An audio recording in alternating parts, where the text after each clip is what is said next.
तर जय महाराष्ट्र मित्रांनो, आज 1 मे आणि 1 मेच्या दिवशी मला काय आम्हाला सुट्टी होती, तरी घरी आज आराम नाही. आणि आज आपल्या 2 बारकावांचा रिझल्ट होता, तर आम्ही रिझल्ट आणण्यासाठी निघलो होतो. आणि बघा, आमची गाडी मधातच बंद पडली. आम्हाला वाटलं पेट्रोल संपलं काय, पण तिचे चॉक बंद होते, म्हणजे पेट्रोल नव्हतं संपलं. तर आम्ही चॉक बिक चालू करून परत निघालो रिझल्ट आणायला. आणि तर जय महाराष्ट्र मित्रांनो, आणि आज आहे महाराष्ट्र दिन. तर महाराष्ट्र दिनाच्या एका मराठी माणसाकडून सगळ्या मराठी माणसांना हार्दिक शुभेच्छा. आणि आज 1 मे कामगार दिन पण. तर आज आपल्या 2 बारकावांचा रिझल्ट पण आहे. तर मी आलो आपल्या शाळेत, तुम्ही बघू शकताय. जे आम्ही तिघं आलोय, बारक्याला नाही आणलं, बारक्याचा रिझल्ट मीच घेऊन जाणार आहे. फायनली मित्रांनो, आपल्या 2 बारक्या भावांचा रिझल्ट घेऊन आलेलो आहे. आणि आबीला पडलेत 62%. आणि आजयला म्हणजे टक्के कळत नाही, पण तरी काय म्हणलं थोडाफार अभ्यास करायची अजून गरज आहे त्याला. तर ठीक आहे, चला आता रिझल्ट घेतला आणि आपल्या मित्र पृथ्वीच्या घरी चाललोय. तर बघा मित्रांनो, हा आपला शाळेतला मित्र पृथ्वी आणि हे त्याचे मम्मी पप्पा. मी खास काका काकूंनाच भेटायला आलतो. त्यानंतर घरी आल्यावरती बघितलं तर सगळेजण पळत होते. बघा, पळून किती कचरा केलता. आणि या बाळाला पण आज सुट्टी होती. तर बघा कशी बारक्या पोरांची मजा घेतोय. त्यानंतर वाघ्याचा मला फोन आला आणि बोलला की चल हडपसरला, आपल्याला काहीतरी काम आहे.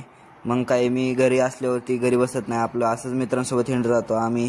आणि हडपसरला जाऊन आल्यानंतर परत वाघ्यान ती गेलती मोबाईल आणायला. फोटोशूटचा प्लॅन होता, पण त्यांच्या गाडीतलं पेट्रोलच संपलं. तर मी, गणेश आणि जय आम्ही तिघं चाललो होतो पेट्रोल घेऊन.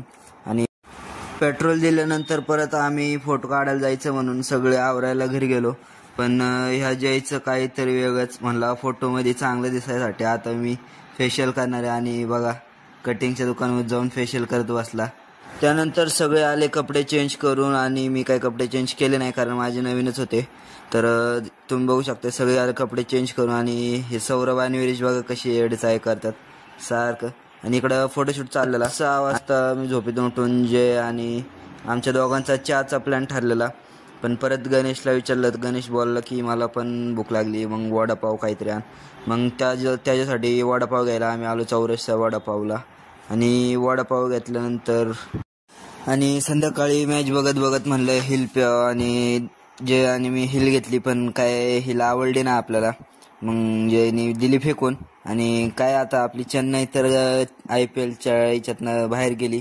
तर जाऊ द्या, 1 वर्ष हे वर्ष आपलं नव्हतं समजा, फक्त धोनी पुढच्या वर्षी खेळायला पाहिजे. मुंबई जिंकलेली मित्रांनो. आणि इस साला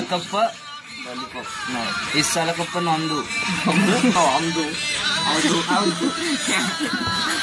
चला, मी सुद्धा